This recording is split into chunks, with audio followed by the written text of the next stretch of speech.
The IONIQ 5 Disney 100 Platinum Edition features many exclusive features that set it apart.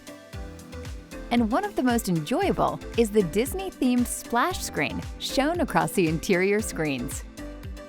The splash screen appears when you're entering and exiting the vehicle, but only at specific times. It's almost like your own Easter egg. It will first appear when the vehicle has been turned off and locked for at least 20 minutes, and the driver's door is then unlocked and opened. It will also appear after the vehicle is turned off, at least 2 seconds have passed, and the driver's door is opened.